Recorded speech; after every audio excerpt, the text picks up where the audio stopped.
Welcome to the Compost Pile, a podcast where we break down gardening, homesteading, and more.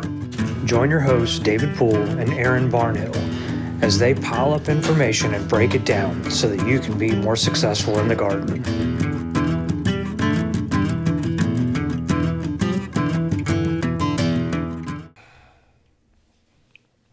Hey, David, it's good to be back. Yeah, man, it's been a little while. It's been a few weeks. I think I almost died, but I'm happy to be back here on the Compost Pile, your podcast for all things gardening and homesteading. And what are we going to talk about today? I think we're going to talk a little bit about just seeds. For the first week where I winged it while you were gone. Oh, okay, yeah. What'd you do while I was gone? I made a short little snippet about just seed starting. Okay. But I think we could talk a little bit more in depth about like seeds and. See, what you were missing is when I was gone is you didn't have anybody to ask you questions. Yeah. So you did a seed episode, but without me asking you the questions, it wasn't full and well-rounded, right? It was awkward. So what we'll do is we'll give you the full seed breakdown, right? Yeah. I guess, or the best we can. So I'll go ahead and kick it off. I'll ask you a couple questions. Does every plant have a seed? Actually, no. No. Okay. I was trying to think of anything because I feel like almost everything eventually makes a seed. We had an onion episode. We've had all these other things where we talk about there's multi-year crops. Right. And we plant things in a lot of different ways. Like obviously, usually the main way you plant onions is by going into a little bunching. And you'll probably never see an onion seed.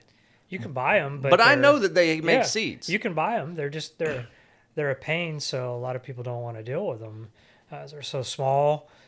It's a lot more work to get them going. So some things people don't really ever start by seed, like not as like the masses. So you're not as familiar with it. But interestingly enough, things like ferns. Okay. Ferns reproduce by spores, like microscopic spores. That's wild, like a mushroom. Yeah, I mean it's kind of interesting enough. Like it makes you wonder: is it related to fungi? I don't know, but it's that makes sense though because ferns, if we're talking like evolutionarily, are so old, right? Yeah. Ferns are in the fossil record when there was like hardly anything on land, so that does make sense that they never developed. They also kind of, to me, if you think about it, they might grow in some of the same conditions, like more damp, humid conditions. Right, that's true. Yeah, where fungi would thrive. So that's kind of interesting. That's true, and ferns are really kind of prolific where they grow and they're natural, right? So if you're in an old growth forest under that canopy, they're super prolific, and I've never seen a fern seed, so that makes sense. I just never thought about it until now. They're dropping invisible spores. I guess so, but really seeds can be so different, right? It's a huge world of seeds out there. We have everything from, I was talking about a dandelion before we started this and how small that is. You blow the dandelion and it has a little tiny seed at the end of it. An acorn is the same way. It's got a little tiny seed at the end of that, and they're meant to catch the wind and fly. And then on the opposite of that, we have like an avocado pit, and it's humongous. Much larger. And it's a seed too. We call it a pit. Stone fruit like peach, we call it a pit, but it's a seed. Yeah. Yeah. They're all different shapes, sizes. Some of them much easier to plant than others. So it's a very unique thing. You think about just the differences from just say like a mustard seed, super tiny, to a bean or a pea seed, which is kind of interesting. Do you think though the mustard plant grows bigger than a lot of the bean or pea plants that are going to be smaller, more compact, but the seed's bigger, so it's interesting. I've seen a lot of different types of mustard seeds, actually, even too. There's probably a lot of different cultivars of that. I don't know. I've never grown a mustard plant, though. I always think it's very interesting, like certain types of plants. Like, a green bean seed looks pretty much like a green bean seed. There's not, like, color-wise, like size might be slightly different, but the shape, they're all kind of the same. When you look at most like green crops, broccoli, cauliflower, mustard, collards, kale, the seeds all look exactly the same. Yeah. So it's you said a bunch of plants that are all the same. Well, yeah, they're from broccoli, cauliflower, kale. Those are all the same plant. They're all from the same family of plants. Right. So it makes sense But it's just very interesting, that there's really not that much difference between some of those things. They're Yeah. just you could easily mix them up. Yeah, and one thing that I struggle with myself because I'm not the most organized person, I'm pretty chaotic, is like seed storage and organization. And if you went to my garage, you would laugh because I have like a lot of my things that I've let go to seed, and I try to keep them. They're in like different manila envelopes with Sharpies on it. I have a whole rack of seeds that I purchased that are still in their little envelopes. I'm seed rich, and that's just one of the, I guess that's my like ADHD trait, is that I'm just like super seed rich. What is it that seeds really like, what do they need to store in? I mean, do I need anything special to store a seed? No, not particularly. I mean, the first thing that comes to mind is like somewhere with, ideally somewhere that's going to have a consistent temperature. Okay, yeah, Um, yeah. Okay. a cooler temperature. Like most things, when you're storing long term, you want a cooler, consistent temperature. You need something that's going to be breathable. Mhm. If you trap something in, say, like a Ziploc bag, and You mean like humidity and yeah, moisture? moisture's in there, and you don't get it out, then that seed could mold. Yeah. You could possibly Will go a as will a far. seed still grow if it's molded? It might. It might. Yeah. I mean, it just depends on the type of seed and maybe the Mm. resilience of it. I've had times where I've seen like a lot of kids will sprout like beans in The a lima bag. Yeah, bean. lima Yeah, bean. lima bean. For educational purposes, and like a lot of times those will get like mold on them just Yeah. because there's too much moisture in there. But it still grows for a good while. If you were to Right. take it out and maybe let it dry, it might be okay. You never know. Yeah. I remember doing that. That's kind of one of those like American education core memories.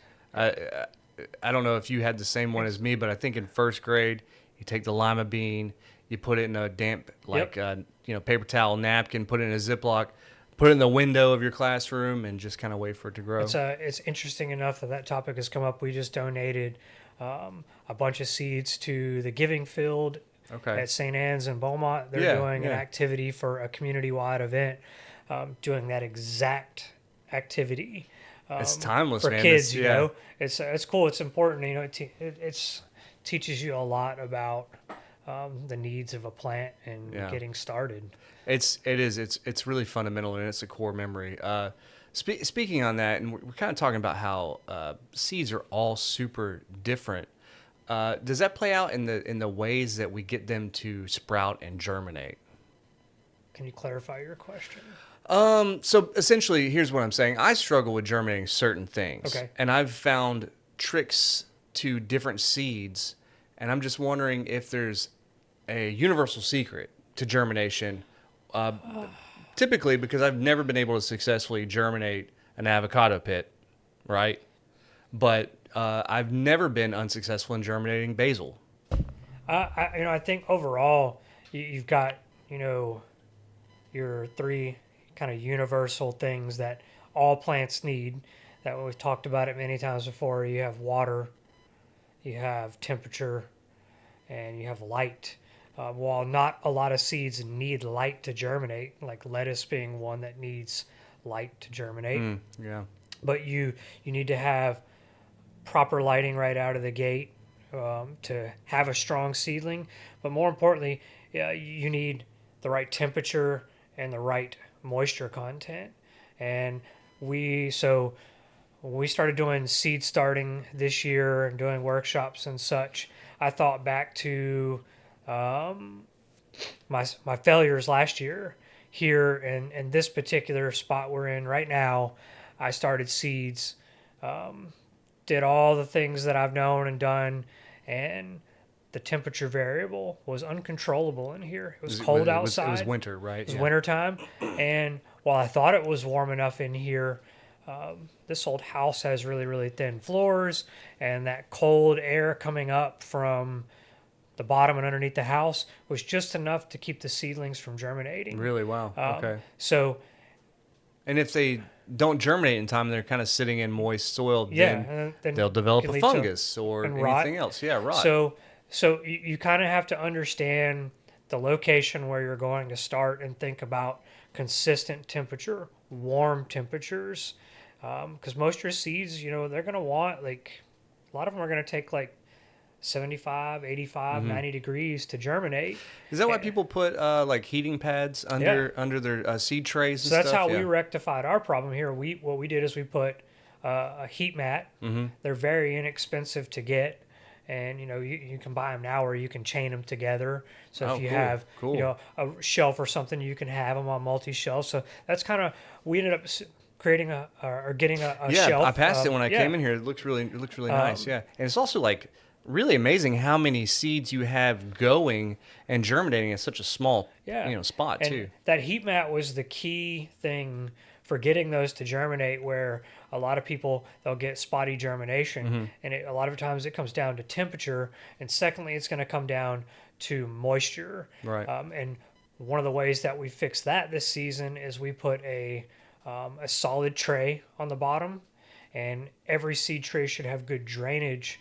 So we're watering from the bottom. We're not misting. okay. So all the seedlings in that you saw in there, Yeah. I never used a humidity dome on there. My tray didn't fit a humidity dome, so I know I was gonna have to water more and keep that moisture content Because you have consistent. heat underneath, right? But Yeah. So basically, what I do is I'd flood the tray with water, and crazy enough, I could pour 1 to 2 quarts into that tray at a time, and within 5 minutes, the tray was completely empty again. But you could see the color change in the cells, wicking up, holding the moisture, Yeah. and whenever before we added more seeds to that tray, we had I think a 95% germination rate out of yeah, everything I planted. it's full. I don't see any empty cells. So I went from 0% last year to 95% just by controlling those variables. And mainly temperature, right? Yeah, Is what you're temperature. saying, and that kind of speaks to what a seed's job is in nature, right? A Yeah. seed, a flower or a vegetable or whatever we're talking about, vegetation will bear fruit and produce a seed at the end of its growing cycle, right? Yep. Usually, typically in fall for most of these things, and then they dry up and fall over or become detached from the plant in some way, and then over the winter they find themselves in the soil usually, Yep, right? they can lay dormant. Yeah, and they lay dormant, and then it's usually the environmental temperature that tells them to wake up, right? Do I have that right? And that's kind of what makes the difference. When we look at it from a little bit different perspective, let's use like the not so favorite topic like grass, Sure. and weeds and unwanted plants in a location, that's why you get a totally different set of weeds that will grow in the fall and Yeah. into the winter as you will in the spring. So all those things that grew in the cool, they're dropping as the temperatures warm, seeds and flowering. And then all those things that lay dormant over the winter are now going to germinate. Yeah. So you have basically these cross points at your season changes, which is where you get most germination. And if you think about that, that's when a lot of times we're starting seeds are during those same points. Sure. This is a little bit of a sidebar here, but I was going to ask you a question now that you got me going. There is this one plant that I have in my yard that it's got to be native. It's like a volunteer. It almost looks a little ornamental. It looks like a false fern, right? It has kind of a thin woody stem, and it has like a bilateral symmetry, and it's flat, right? Like a fern, and it kind of curls out. It is the most prolific seed dropper I've ever Yeah. experienced in my life, because every one of the little, it's not a fern, but I don't have any other language to use it, but every one of the little fern leaves or nettles like drops off and makes a seed, and I can't get rid of them. I don't really manicure my lawn. I just pull them up, and it's probably never going to go away because I have to think about how many seeds are just in the Yeah. soil. Like, I don't know what it's going to take to get rid of it. Maybe I'd have to burn my entire yard down. But You think back to the very conversation on this podcast that we ever had about soil. Lots of things will grow in locations where there are deficiencies in the Yeah, soil. So yeah. sometimes they're growing because the conditions are right for that specific plant to be growing there, whether it be moisture, temperature, nutrients. So it's interesting. Sometimes a lot of those problems are fixed just by nutrient corrections or Sure, yeah. maybe amendments to the soil. maybe changing the soil to where that one seed won't ever Yeah, germinate, right? You make changes, and that may not be able to survive or be as prolific, and over time it goes away naturally. So, seeds and things grow in locations where the conditions are right. Yeah, yeah. One of the most interesting things that my friend Luis Chamorro from Texas Native Landscape Supply and Austin Wood Recycling, he taught me was like something as simple as the common dandelion grows in a calcium deficient soil. So, Okay. Yeah. so just interesting enough. It just goes to show you that things that we see all the time, all throughout nature, may be growing because a specific condition exists. So it's really important, that native seeds grow in places where those conditions Yeah. work. Yeah, this thing, and again, I don't know if the description jogs your mind about what kind of plant it is, but it's so prolific that it gets into all of my pots and everything like that too. Okay.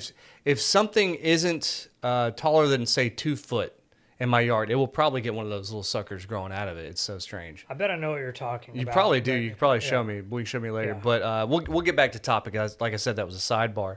But seeds, what seeds are is they carry the genetic information of a plant, right? So one thing that I like to do is I like to keep my own seeds a lot of times instead of just buying new seeds every year, because I saw you have some growing in your what's the word I'm looking for? I'm just gonna call it. What would like you call that? I'm gonna call it like a little mini greenhouse. in Your a mini sense. greenhouse up at the front, your display. Yeah. I saw you have some Scotch bonnets growing, Yeah. right?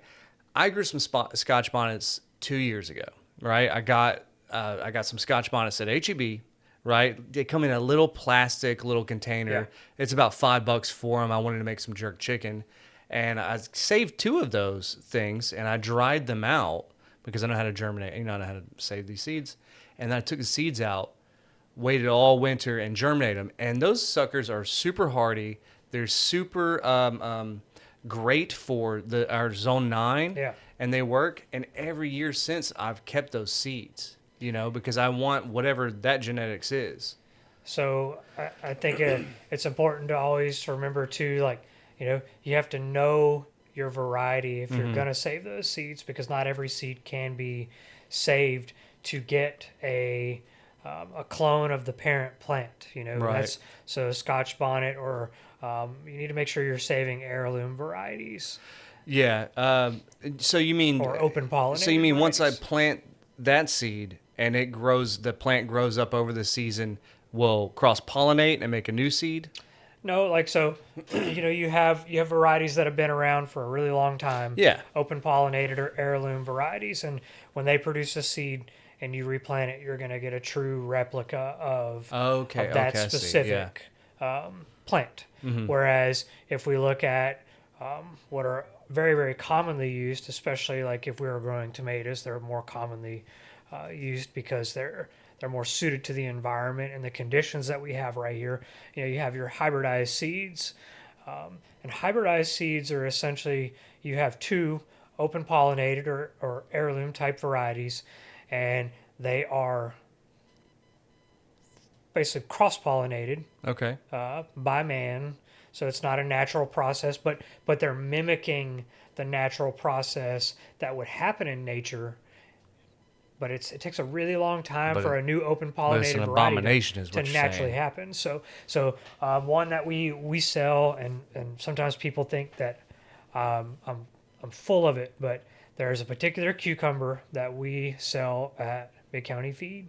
It's called the Tasty Green Burpless Cucumber. Okay. Yeah. Grows a slender burpless cucumber, 18 to 20 inches long, and that's most of my clients. That's their go-to. They want them. Really? I Okay. can't buy them from my growers. None of them grow that specific variety, so we start our own seeds, and we typically handle most of our own production of that one crop. So But- you're producing your own seeds here too? well, we buy them, but Okay, my okay. point being is like those hybridized seeds, we have to get them from somebody who imports them in. They're Okay. grown, I believe, in Japan, and they're hand pollinated, cross pollinated these seeds, and a 1 pound package at a wholesale cost is upwards of $500. What? They- like So, 1 pound of seeds. 1 pound of seeds. Okay. So we sell them in packets of like 15 or 30 Sure. seeds, because we're or the slicing cucumber, the pickling, or the old straight eight being a favorite.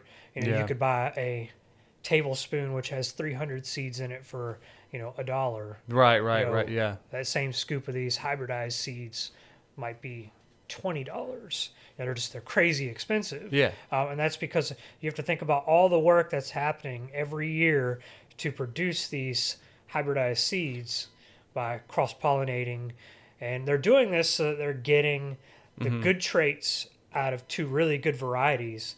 Yeah, yeah. So when you think about tomatoes, you may be getting disease resistance, like blight resistance. You might be getting That's nematode resistance, or a variety that withstands more warm if you're trying to temperatures. grow tomatoes, you need like an everything resistant, Yeah, right? Because it's hard. It's terrible, and that's especially here. the episode that we had drops or dropped before this one Yeah. with our friend Paul Lemoyne. We talked about tomatoes and those heirloom seeds. It depends on what you're doing. Like an heirloom pepper is going to do awesome. Yeah.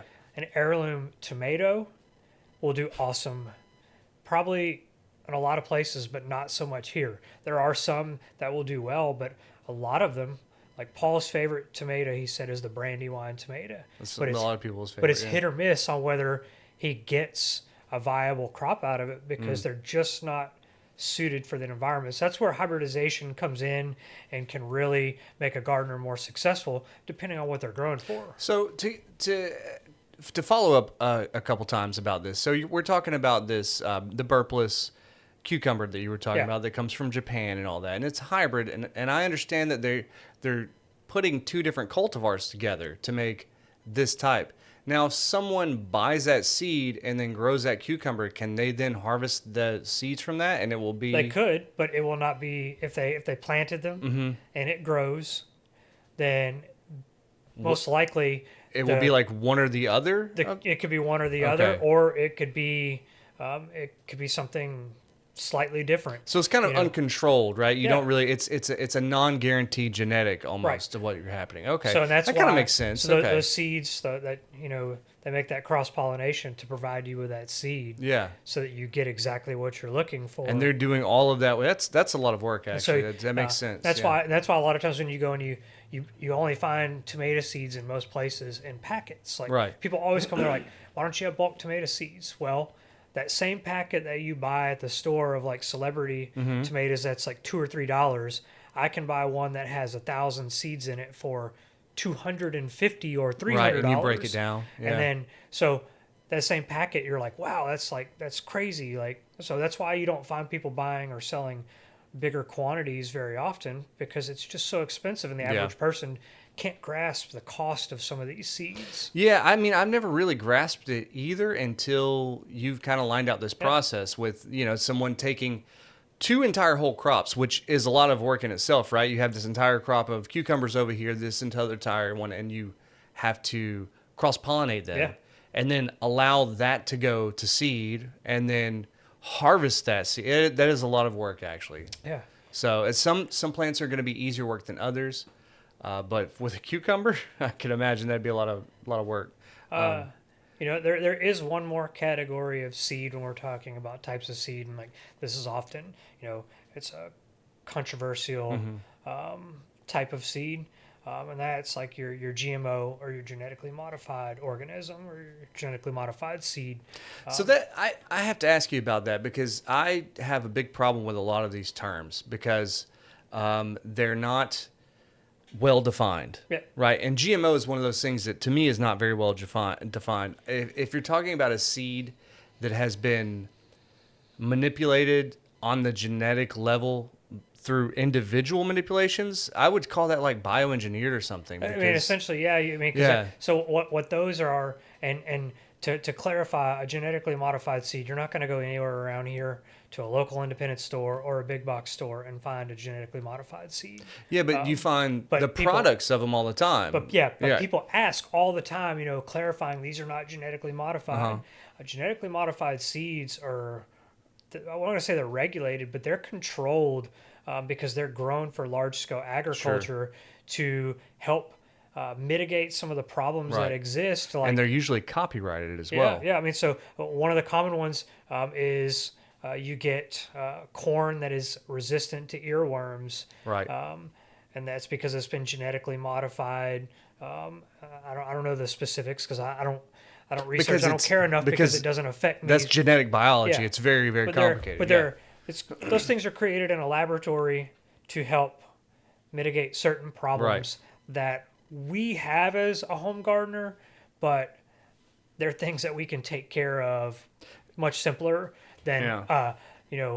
100-acre field of one crop, Right. where And you come across that when you're monocropping, yeah, right? Because yeah, if you have acres and acres and acres of the same crop, if you have the one thing that this crop yep, is weak to come through, it's going to be a complete yeah, it's going blight, to right? spread. So It's it's like going a to spread. wildfire. It's going to That's why yeah, monocropping is dangerous, and that's yeah, why we don't monocrop, yeah. right? Well, So we don't have it's the land to do it either. but I always want to touch on that because oftentimes people get GMO and hybrid confused. Yeah. You know, And that was my point, whereas like I have a problem with these words because I feel like they're ill defined. Yeah. Because if you've ever seen a picture of what corn originally looked like before human intervention happened, which is genetic modification, right? I'm taking this cultivar and I'm cross pollinating it, and to me that is genetically modifying a but plant. you're doing it. But it's not bioengineering a plant. You're mimicking what nature.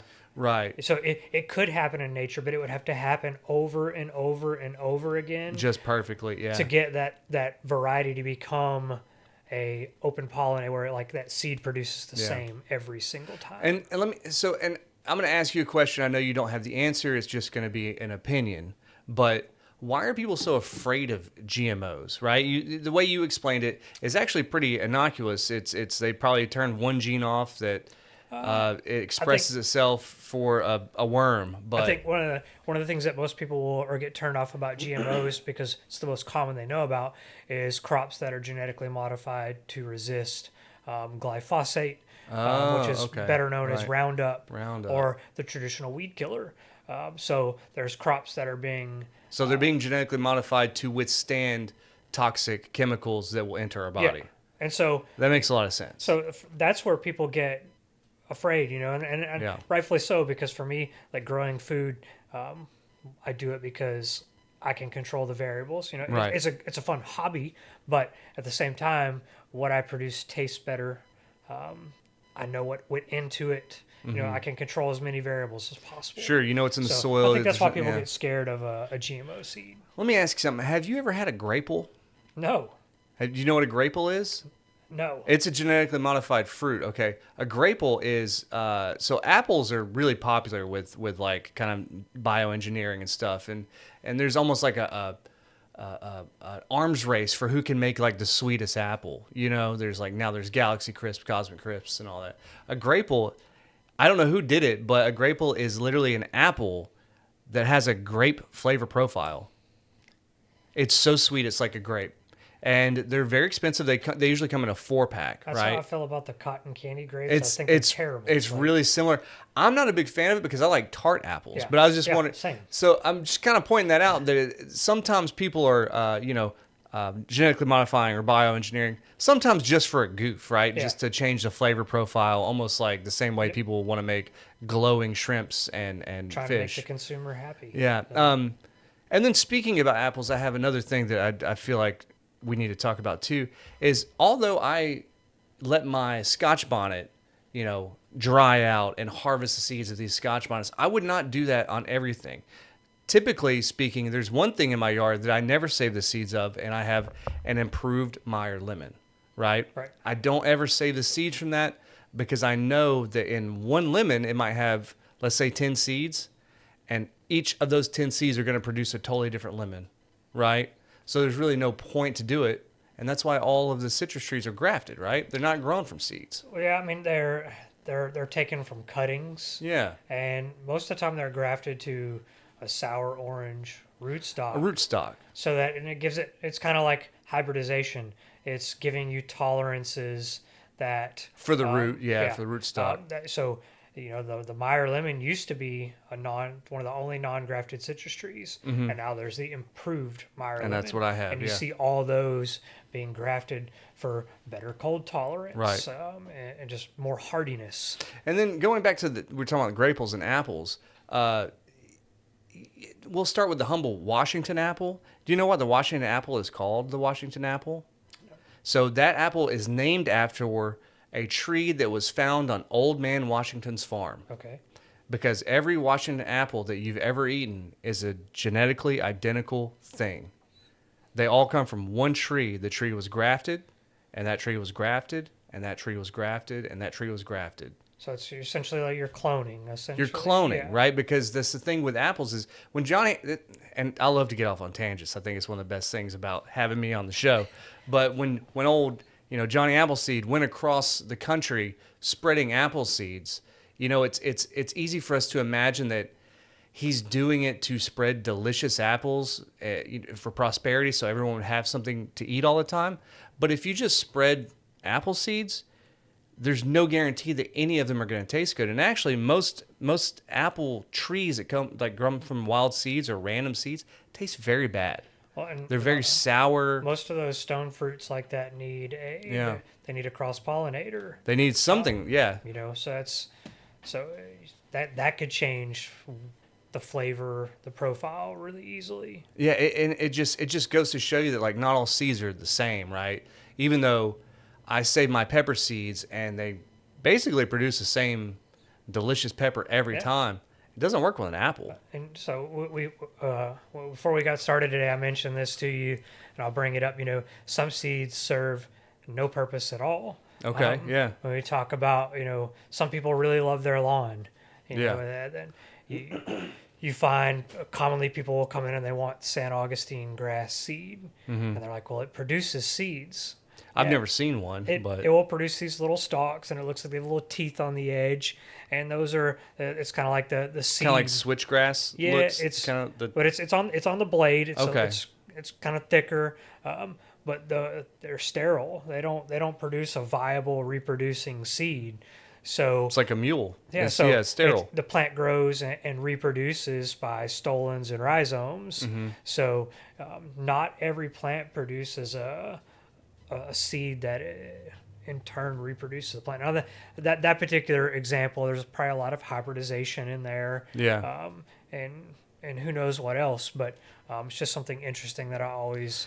It is interesting, and that's kind of what I asked you at the beginning was, does every plant make a seed? Yeah, And yeah. I've never seen a St. Augustine grass seed, but Nope. apparently they exist. Talking about that, there's a few plants that I've never seen that produce a seed, and they have to. What about potatoes? Because we just throw a potato in the dirt, and it makes another potato, but that thing's got to make a seed, right? It does. I mean, it flowers. It's in the same family. I've as seen your sweet potato vines, peppers. right? Yeah, I mean, it flowers and it can produce seeds, but those seeds are not going to produce the same variety of potato potentially that was, and that's why we grow them through what we call tubers. So what we call a seed potato is a tuber. It's not a seed. Yeah, not a Tuber. seed, Yeah. but we call it that.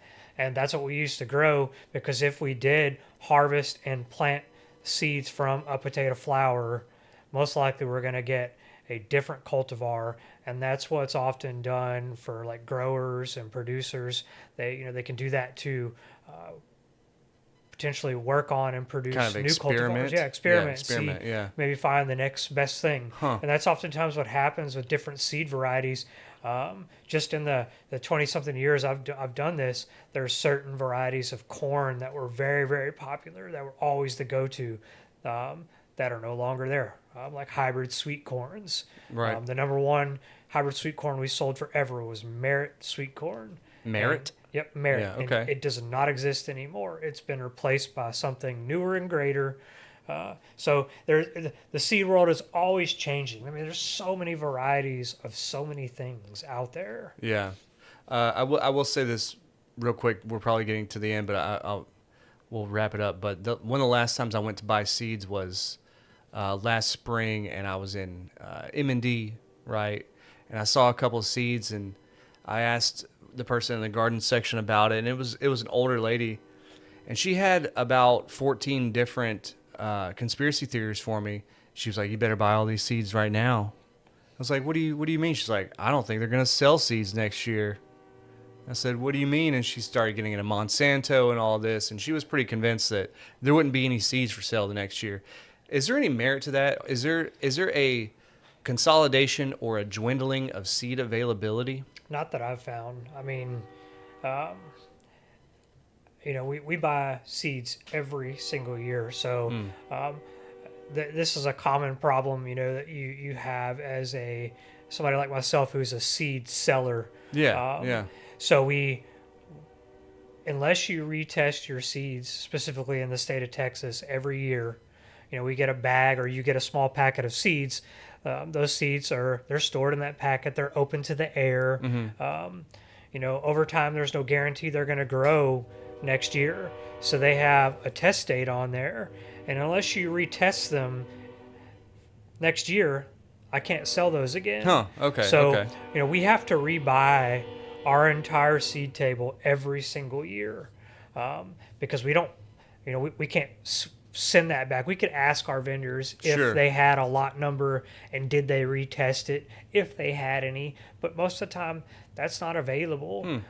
Even like packet companies, when we're done at the season, what we have left, we turn in a list.